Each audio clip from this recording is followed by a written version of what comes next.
Kati mwenna abazadde abalina abaana nga bali stranded mu Middle East naddala okusinziira mu Dubai. Omukulembeze wa lero agenze okukola concert eno nga bwe bagenda nti yalina enteekateeka efuna mikwano gye mu nsi yonna emigagga bongereze ku ssente zeri agenda okukuŋŋaanya babaleete ne kitabaawo olw'ensonga Museveni yatya okuswala n'alagira mikwano gye ne balemesa show eno. Ekisinga otwewuunyisa era Museveni gyalogera wakulu teri muzadde n'omu yavudde wadde okugamba kugenda ku parliament okwekalakaasa wadde okusinkana MP olamuga nti omwana nga ali stranded e Dubai. Mwagala tugamba nammwe abaana amwe mwabavaamu ensi bakube babafiire e Dubai.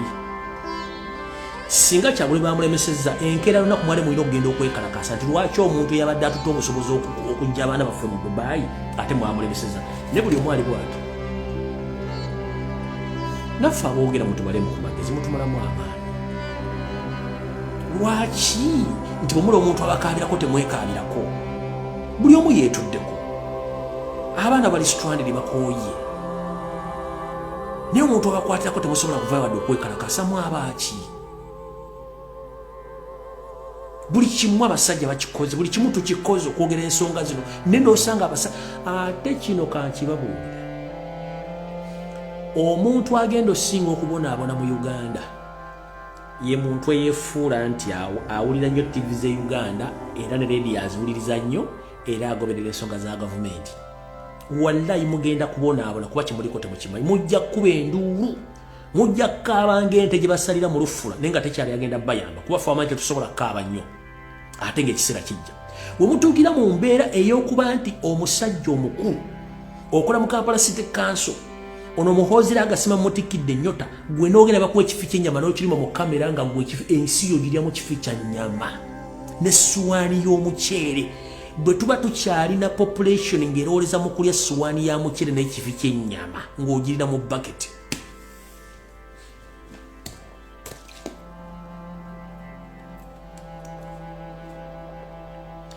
Tujja kwogera n'enkulukuku zisenguke naye nga tulina ekizibu ky'abantu abo. Oŋŋamba otya omusajja omukulu oli ku kifi ky'ennyama okisikambula n'essuwaani y'omuceere nga gwe omugabo gw'olina ku nsi yo nga n'afuga ensi si munnayuganda.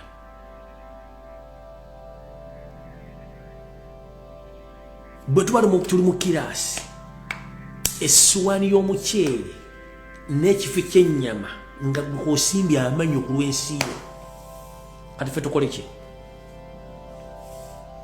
By the way, eno message njagala egende ku bantu mwenna era njagala Robert Kyagulanyi Ssentamu ku obubaka buno. Bw'oba olowooza nti agenda okuyamba okujja ku Museveni bannayuganda bali e Kampala ako kafu nkiddamu. Bw'oba olowooza nti abagenda okuyamba okujja ku Museveni Kampala we bali ako kafu. Abagenda okujja ku Museveni bali mu diaspora. Diaspora ntegeeza kasitoko ka boda ya Uganda be basobola bokka kubanga balina obulumi ku kibalabyeko.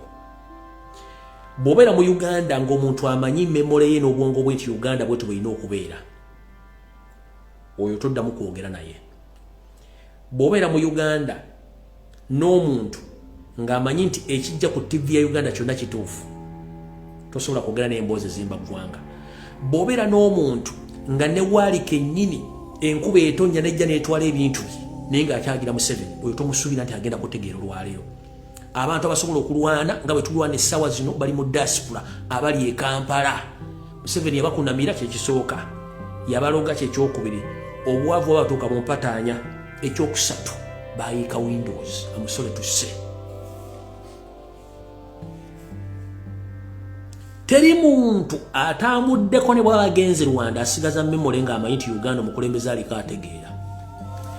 Teri muntu agenda Nairobi Kenya n'alaba Kenya weetuuse n'asigala nga ayagala Museveni. Teri mwana ne wabanga yayiika Windows n'alinnya ennyonyi n'esukka nakiwogo ku Lido Beach negenda najja nagwe Dubai nagwe Saudi Arabia nagwe Oman nagwe mu US nagwe Bungereza sigala nga bagenda government oyo abeera mbuzi mbula bwoya batategeera kiba kitegeeza nti kino kikugambye olwaliro njagadde kubeera open Robert Kyagulanyi Center bwoba osubira nti abantu abali mu Uganda bagenda okujja mu kujja ko Museveni ng'omuntu wamusiwani y'omuceere n'ekifi ky'ennyama kimu n'akiruma n'amanyo bw'ati ng'ayiika yenna agamba yense yeeweddeyo nga bakuweredda mu baketi ebidoli abantu mwe bafuka gwe by'oliya byoga nti oliira bakuwadde ennyama ennyama gy'olya bagijja ku bakalamojja wo tewali nte gye baaguze ente z'abakalamojja zonna kale ze basaavinga mu barracks oli ku nnyama y'Abaganda bali mu kalamojja bali mu kufa gw'oli ku nnyama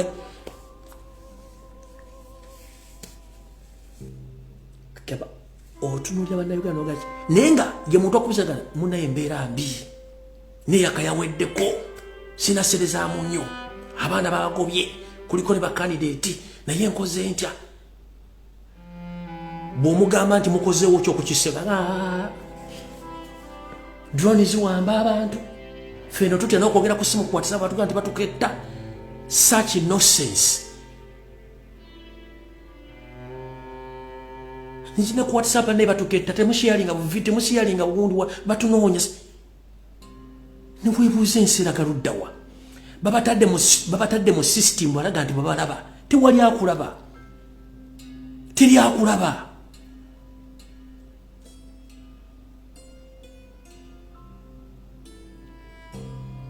era gwe ng'oli mu diaspora wagira NRM ng'amasannyalaze gabeerako 24/7 transport osobola okuva eggulu n'ogenda n'okolera ekigali buli lunaku on daily basis ngera wagira NRM olina ekizibu ku mutwe osaana kunoonyerezaako otherwise mulina ekizibu gomulooza ffena tufaanaganya obwongo tuli ku social media kuno twogera naye waliwo essaawa zino abagenda okukuba emiranga naye nga omulanga gwakuba tosobola mugaa nti ngenda kukusaasira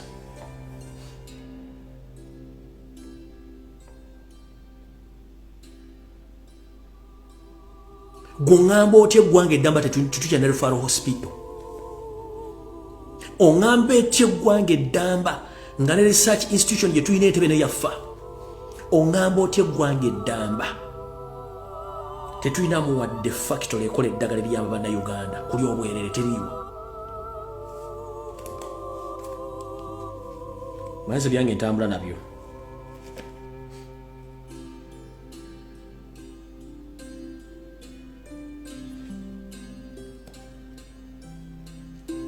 bubadde buziba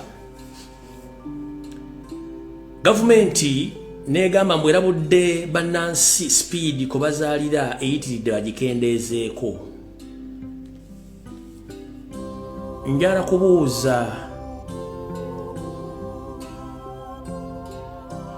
kubuuza gavumenti mwana wa munnayuganda kigwolabirira mpozi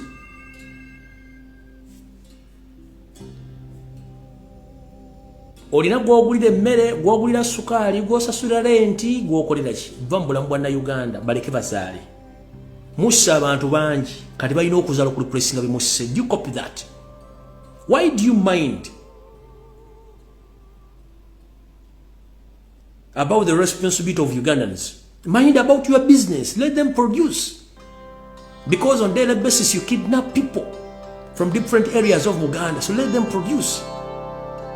Where do you get paid, Museveni? And the government, where do you get paid? You don't pay school fees, you don't feed them, you don't, nothing you do to support those kids, but you are complaining that the people producing kids at a very high speed. Abana on daily basis mu abantu basukka mu 10 ne mbatta. Kati bayino tosobola kuzanyisa Katonda nti omuzanyise gwowambe enseekende tesobola enseringa mazzi nyanja. Osenako gana nozaga utegagenda kugwako so n'abantu okuzala bagenda kuzala gwe bono tabagenda kuzaala notta bagenda kuzala it's a cycle otta nga bazala otta 10 bazala 10 otta 10 bazala kati ojja kubira ngo omuntu okukwetola benzita nga tebakendeera so ekyo kyembagamba nti mulina cow mentality ngina mulagira luddawa waawano negulira Daily Monitor yerikubye kandi balage wano Daily Monitor yeri kubye bulijjo mutegere kyembaga cow mentality ere proof ebalaga this is the cow mentality yiyo eye proof ebalaga ekigambo kyenda bagamba this bana abantu basafaringa from cow mentality kigenze kitya uliriza mutegere bulijjo nti zijogere bigambo byangambira makesira ate ngambitegeeza agambye bwati Yoseri tibahabula tabasirwa mutabani wa Kalesire Times ensanga bisibe olunaku lwa leero alonze Dr. Nathan Tandekwire as a senior presidential advisor on the indigenous cattles with thoroughly personal holds 15 millions. Olunaku lwa leero Yoseri tibahabulwa lutabayisirwa mutabani wa Kalesire Times ensanga bisibe na nyini toilet. Olunaku lwa leero alonze omuwabuzi bwe Dr. Nathan Tandekwire ng'omuwabuzi omukulu ku nsonga z'ente zinnakabala ez'amayembe amanene. Wano we bagambira cow mentality is real. Ku indigenous cattles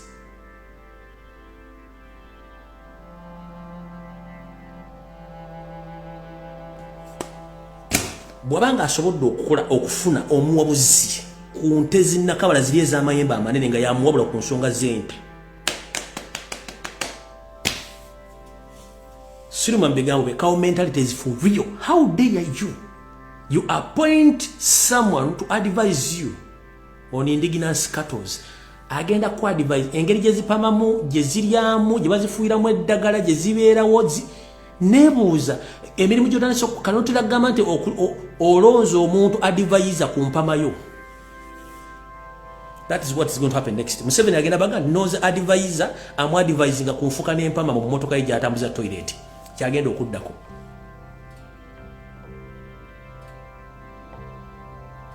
Next time Museveni is going to appoint someone who is going to advise him the way how he pee or the how he shit in his toilet. If you appointed someone to advise you on indigenous cattles, next time or the next time you're going to appoint someone who's going to advise you on how to shit and how to pee. Kyogenda okuddako kati.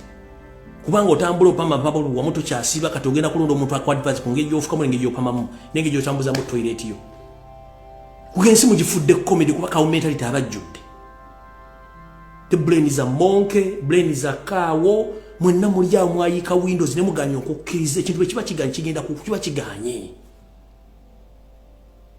Mana peneti we umuze ebintu babiganye. Waliwo otukanga staging ebintu biganye. Ona ne woli mu kiroto ngoloto londa sente wabere kikusimula sente nozivaako ne gwa atavaako wabaki.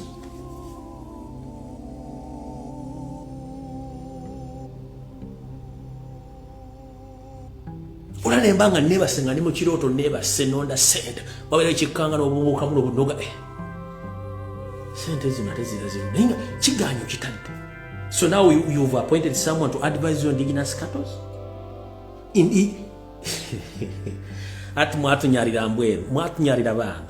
Allah, mwatunyarira.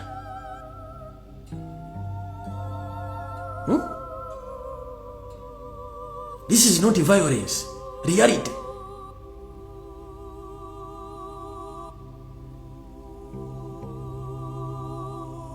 Next time we're going to appoint Isma Olex on the issues of barren men. Wabasajja batazaala ogenda mulo nga advise abasajja batazaala mu Uganda. Isma Olex wakalevu omuzaala yali ku advise ku nkusoza abasajja batazaala. Siko ogenda okulonda. Kuba kati buli kimu kyonna kikutiisa oyagala kirondera ku muntu akwa advising ne weewunja mutogutambula. Kuba balonda bulonzi.